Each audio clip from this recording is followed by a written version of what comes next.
আসসালামু আলাইকুম। কেমন আছেন সবাই? আশা করি আপনারা প্রথম এপিসোড সেন্টেন্স কারেকশনের সেটি আপনারা এনজয় করেছেন। আজকে আপনাদের জন্য নিয়ে এসেছি সেন্টেন্স কারেকশনের সেকেন্ড এপিসোড। সো কথা না বাড়িয়ে let's get started. He asked me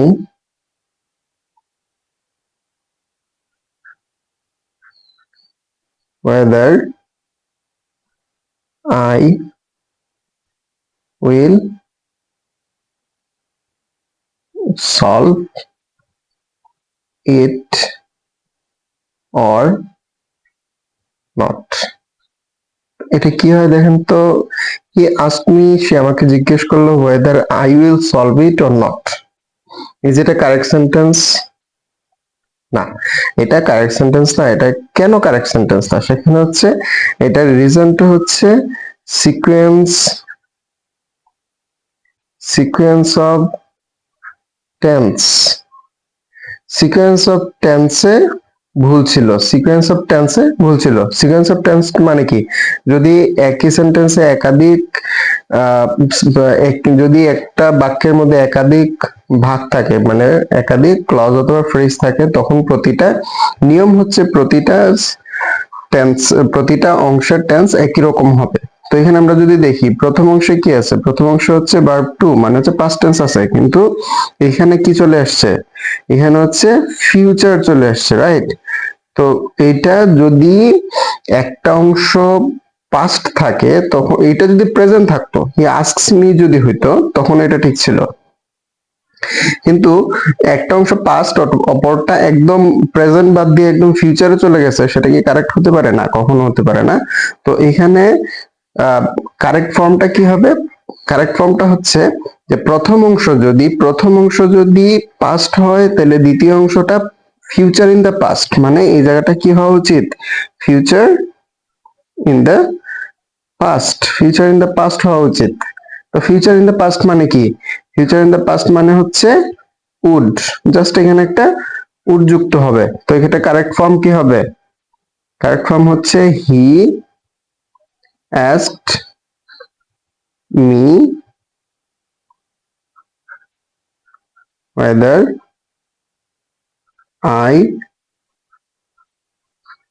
would solve it or not. ওকে, তো আমরা এখানে কি পাইলাম একটু দেখি, যে আমরা এখানে পাইলাম সিকোয়েন্স অফ টেন্স। তো সিকোয়েন্স অফ টেন্স জিনিসটা কি, যে যদি একটা সেন্টেন্সের মধ্যে একাধিক ক্লজ অথবা ফ্রেজ থাকে, তাহলে প্রতিটাই ডিমান্ড করে যে একই রকম টেন্স হয়। তো আমরা এখানে যে সমস্যাটা ছিল সেটা হচ্ছে এখানে পাস্ট টেন্স ছিল, কিন্তু এখানে ফিউচার হয়ে গেছে। তো আমাদেরকে এই সমস্যার সমাধান কিভাবে করতে হয়েছে, যে এটা যেহেতু পাস্ট, সুতরাং ফিউচারটাকে কি করতে হবে? Future in the past. Future in the past মানে কি? উইল এর পরিবর্তে জাস্ট একটা উড ব্যবহার করতে হবে। ওকে, উই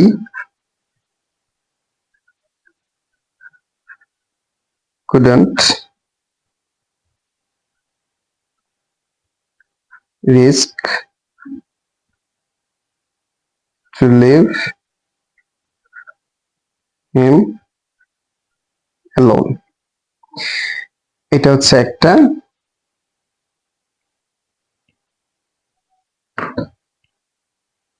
আরেকটা হচ্ছে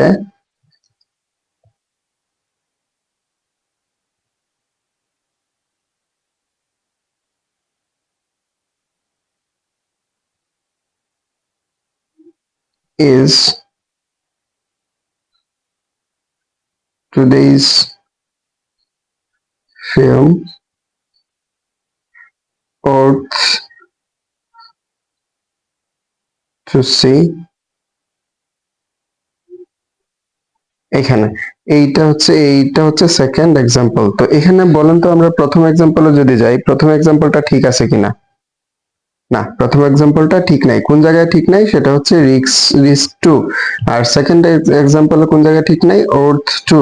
তো এখানে সমস্যাটা কি? সমস্যাটা হচ্ছে রিস্কের পরে কি হয়, রিস্কের পরে আমরা যখন কোনো ভার্ব ইউজ করব, সেটা হচ্ছে ভার্ব প্লাস আইএনজি, রাইট? রিস্কের পরে কি হবে? Verb plus ING. আবার ওর্থের পরে কি হবে? ওর্থের পরে হচ্ছে verb plus ing, right? Plus verb plus, এগুলা কিন্তু আমাদের এভরিডে ইংলিশ স্পিকিং এর ক্ষেত্রে অথবা যে কোনো কম্পিটিটিভ এক্সামের ক্ষেত্রে এই প্রশ্নগুলা বারবার আসে। তখন আমরা যদি মিস্টেক করি সামান্যর জন্য, তখন আমাদের গ্রেডটা ডাউন হওয়া যাওয়ার সম্ভাবনা আছে। তো সুতরাং আমরা এইগুলা একটু মনোযোগ দিয়ে দেখি। তাহলে এটার আনসার কি হবে? এটার আনসার হচ্ছে we couldn't risk leaving, right, him alone. এখানে কি হবে? is today's film worth seeing, right?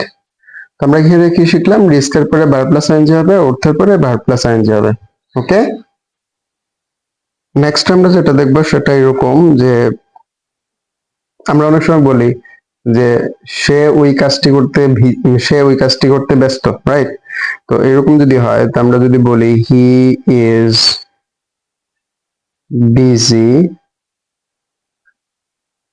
Preparing his lessons, right? তো এইখানে সমস্যা কোন জায়গায়?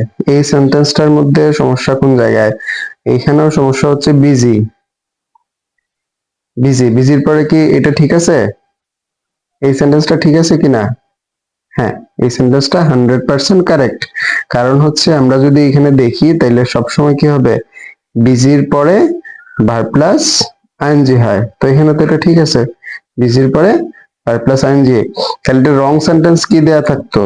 এটা যখন আমরা পরীক্ষায় যে কোনো কম্পিটিটিভ এক্সাম অথবা আমরা স্পিকিং টেস্টে যাব, তখন ভুল সেন্টেন্সটা কোন জায়গায় থাকে? ভুল সেন্টেন্সটা এরকম থাকে যে হি is busy to prepare his lessons, right?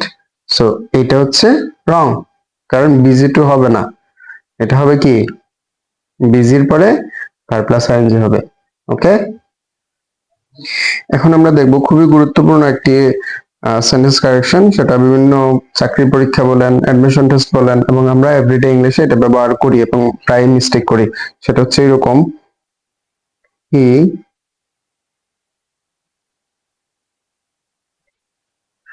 insisted to go to London, right? এই সেন্টেন্সটা ঠিক আছে কিনা?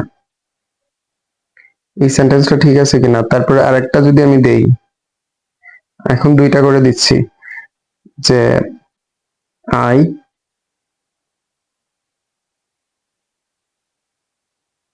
object to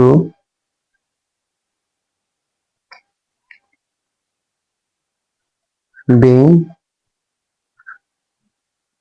treated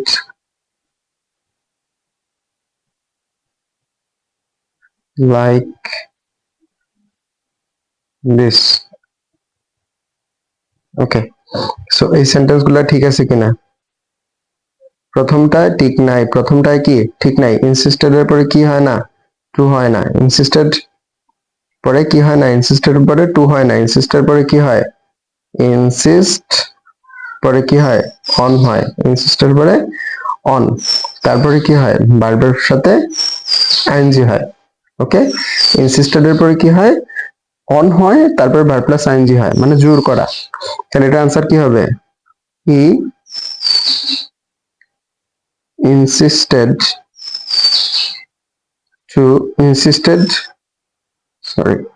insisted on going to London, right? আমরা এখানে কি পাইলাম? ইনসিস্টেড এর পরে কি হয়? অন হয়, তারপর ভার্বের সাথে আইএনজি হয়। আর এইখানে যে সমস্যা, এইখানে যে ব্যাপারটা, সেটা কারেক্ট।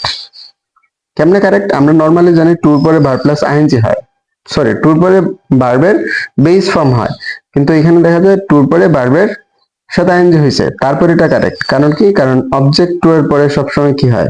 অবজেক্ট টু এর পরে ভার্ব প্লাস আইএনজি হয়, মানে কোনো কিছুর কি করা? প্রতিবাদ করা। যেমন I object to being treated like this, মানে হচ্ছে আমি আমার সাথে এরকম আচরণের আমি তীব্র প্রতিবাদ জানাচ্ছি। I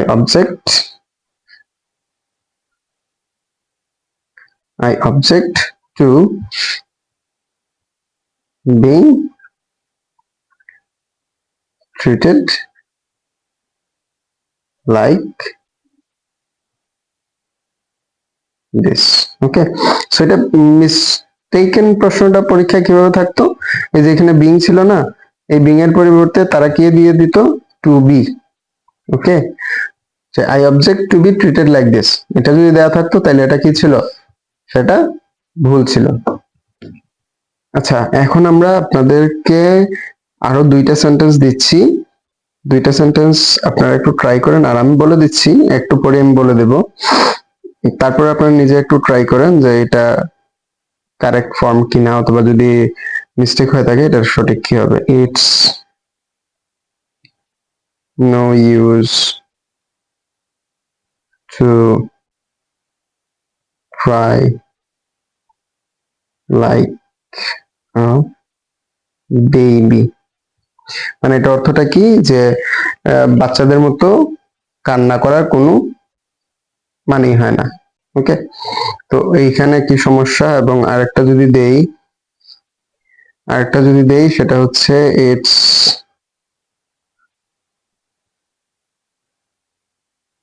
know good to getting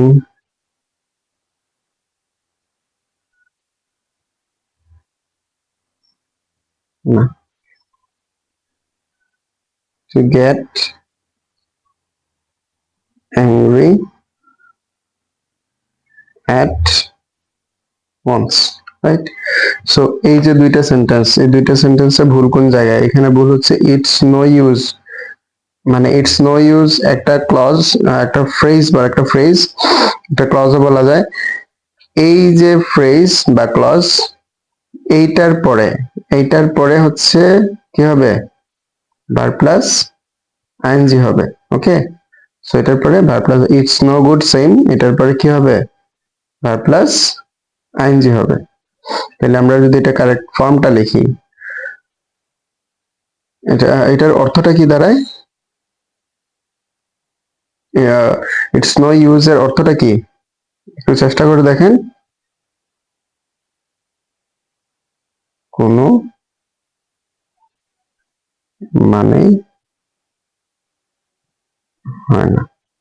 ওকে, এটার অর্থ কি দাঁড়ায়? এটি ভালো না। ওকে, তো এটার কারেক্ট সেন্টেন্স কি হবে? It's no use crying like a baby. Okay, এটার কি হবে? ইটস নো গুড গেটিং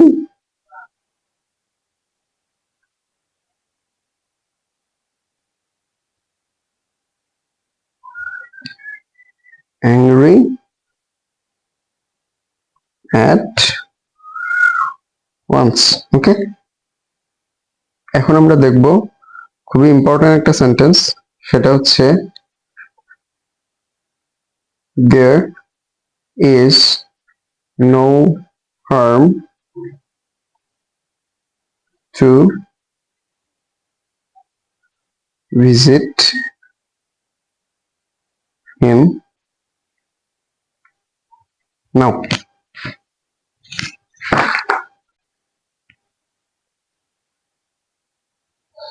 এখানে কোনো সমস্যা আছে? হ্যাঁ, এখানে সমস্যা আছে। এই there is no harm, এই ক্লজের পরে টু, এইখানে সমস্যা। এখানে সমস্যাটা কি? এটা টু হবে না, ইন হবে। তারপরে কি হবে, ভার্ব প্লাস আইএনজি হবে। ওকে, আর এটা অর্থ কি, দেয়ার ইজ নো হার্ম, এটা অর্থ কি, কোনো ক্ষতি নেই, কোনো ক্ষতি নাই। তো এটার কারেক্ট আনসার কি হবে, correct answer there is no harm in visiting him now, মানে তারা দেখতে এখন কোনো ক্ষতি নেই। ওকে, মানে কোনো ক্ষতির আশঙ্কা নেই, তারা এখন দেখা যায়। ওকে, তো আমাদের সেকেন্ড এপিসোড অনেক লম্বা হয়ে যাচ্ছে, আজকে আর না, সেকেন্ড এপিসোড এই পর্যন্তই থাক। তৃতীয় এপিসোডে ইনশাল্লাহ আরো বাকি আরো সেন্টেন্স কারেকশন নিয়ে আসবো। আর আপনাদের পার্সোনাল কোনো সমস্যা যদি থাকে, কোনো সেন্টেন্সে যদি আপনাদের কোনো কনফিউশন থাকে, আপনারা কমেন্ট সেকশনে জানাতে পারেন। আর আমরা যদি একটু রিক্যাপ করি আজকের যে যা যা আমরা পড়লাম, তখন আমরা একটু দেখবো যে সেন্টেন্স কারেকশনের প্রথমটা আমাদের কিছু সেন্টেন্স কারেকশনের ইট ইজ নো ইউজ আমরা পড়লাম। ইট ইজ নো ইউজের পরে কি হয়, ভার্ব প্লাস আইএনজি হয়। ইট ইজ নো গুড আমরা পড়ছিলাম, এটার পরে কি হয়, ভার্ব প্লাস আইএনজি হয়। তারপরে হচ্ছে ইনসিস্টেড এর পরে কি হয়, on plus verb plus ING. Object to, very important, object to. Object to মানে কি, অবজেক্ট টু মানে হচ্ছে প্রতিবাদ করা,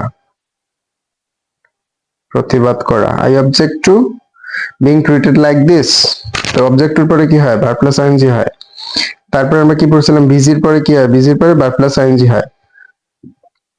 যেমন he is busy preparing his lessons. তারপর আমরা পড়ছিলাম risk, we could not risk to leave him alone. এখানে রিস্কের পরে টু কখনো হয় না, রিস্কের পরে ভার্ব প্লাস আইএনজি হয়। We could not risk leaving him alone. আবার এখানে ওর্থের যে ব্যাপারটা ছিল, ওর্থের পরে ভার্ব প্লাস আইএনজি হয়, is today's film out sing, এই যে এটা। তারপরে আমরা পড়ছিলাম হচ্ছে অ্যাস্পেক্টটা পড়ছিলাম যে sequence of tense. Sequence of টেন্সের ব্যাপারটা ছিল হচ্ছে যে একই সেন্টেন্সে যদি একাধিক ক্লজ থাকে, তখন শর্ত হচ্ছে যে সবগুলার টেন্স একই রকম হতে হবে। তো এই প্রথম অংশে যে আমরা এখানে যদি দেখি, অ্যাস্ট হচ্ছে ভি2 ছিল, মানে পাস্ট টেন্স ছিল, কিন্তু এদিকে ফিউচার হয়ে গেছে। সো এটাকে কি করতে হবে, ফিউচার ইন দ্য পাস্ট বানাতে হবে। ফিউচার ইন দ্য পাস্ট কিভাবে বানাই, উইল এর পরিবর্তে জাস্ট উড বসাই দিতে হবে। So he has asked me whether I would solve it or not. So এই ছিল হচ্ছে আজকের লেসন। আজকের ক্লাস আপনাদের কেমন লাগছে, আপনাদের যদি ভালো লেগে থাকে আপনারা চ্যানেলটা সাবস্ক্রাইব করতে পারেন। আপনাদের একটা লাইক, আপনাদের একটা কমেন্ট, আপনাদের একটা সাবস্ক্রাইব, আপনাদের একটা শেয়ার আমাদেরকে উৎসাহিত করে আরো সুন্দর সুন্দর আপনাদের জন্য ভিডিও বানাতে, আপনাদের জন্য লেসন নিয়ে আসতে। সো আপনাদের যদি আজকের লেসনটা ভালো লাগে থাকে, like it, share it, subscribe it. Okay, আজকে এই পর্যন্তই। আল্লাহ হাফেজ।